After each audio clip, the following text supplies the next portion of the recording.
My daughter, when she was young, we lived in Paris, decided she needed a cat.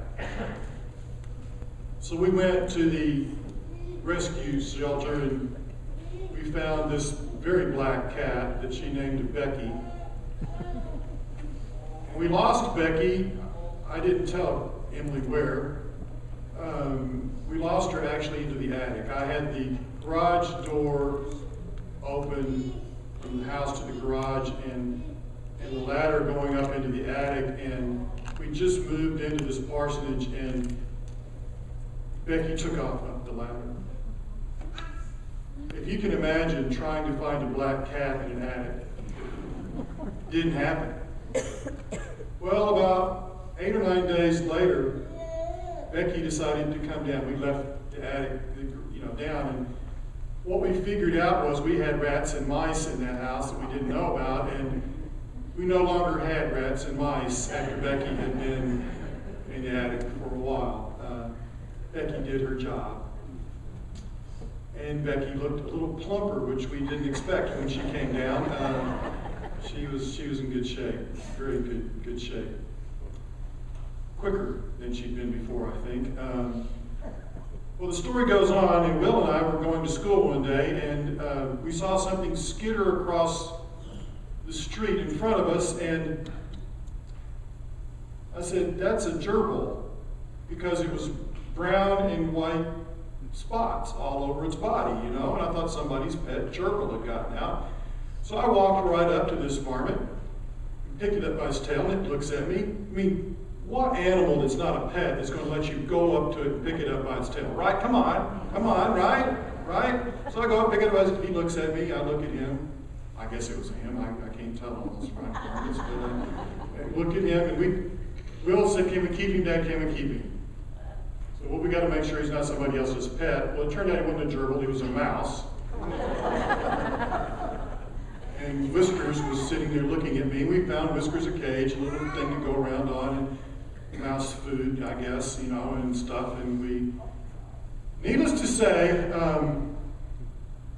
Becky was rather entranced with Whiskers in his cage, and Whiskers lasted about a year before Becky figured out how to get on top of the cabinet and knock the cage off to get the door to open to where she could get to Whiskers. And one day we came home and Whiskers was lying in the floor. And I wanted to go, "Bad cat," right? "Bad cat. Becky, how dare you?" That's what cats do, right? I mean, I wasn't unhappy with Becky when she'd been in the attic with mice, right? And that's her job in life, isn't it? To kill Whiskers. That's what she does. She was a good cat because that's the way God created cats to be, right? Aren't we glad? Come on, folks, aren't we glad? Because we would be inundated, wouldn't we? With mice. I'm not so sure I would rather have a good cat than a bad mouse. We either had to have cats, or as Shay mentioned in early worship, rattlesnakes, right? Because rattlesnakes do the same thing, right? They keep the varmints down. The vermin, as we call them. And that sounds like a bad word, doesn't it? Well, I'll summarize the question for you for this week. Do pets go to heaven? That's the question. And it sounds like a trivial question unless you've had a pet that you really loved, right? It's not a trivial question. What does God put in our heart? But love the pets, love the animals, love all the creatures of the kingdom that He's made, right? I mean, I've had some pets that I'm sure hoping made it to heaven. I mean, I don't know about you, but I'm kind of sentimental that way. I've had turtles, cats, mice, dogs, chickens, right? Rabbits. They're bunnies if you don't eat them. They're rabbits if you do later, right? That's what we learned on the Heifer Project this year. Do they make it? And to be really honest with you, there is nothing in the Bible that says they do. And there is nothing in the Bible that says they don't. How about that? I mean, nothing that I can find. But there are hints. Hints. Nothing that came into being came without him. And what has come into being in him was life. We go way back to Bill Cosby's favorite comedy act, right? Noah, right? And God blessed Noah and his sons and said to them, "Be fruitful and multiply and fill the earth. The fear and dread of you shall rest on every animal of the earth and on the bird of the air and on everything that creeps on the ground and all the flesh of the sea.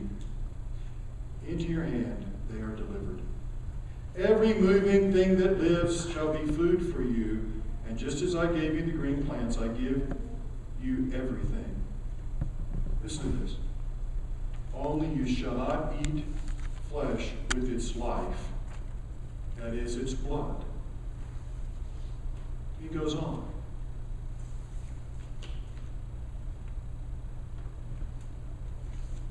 Life is what God created in us, right?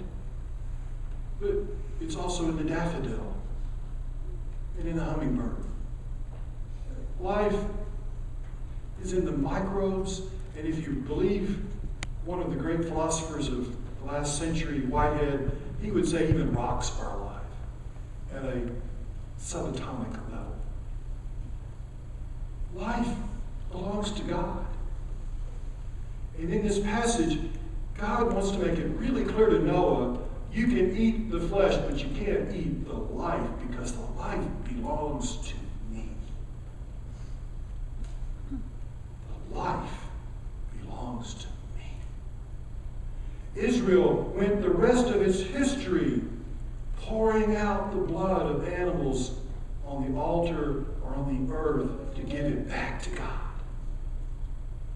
When they sealed the covenant, they would slaughter a bull, take half the blood and pour it on the people, and pour half on the altar to seal the covenant.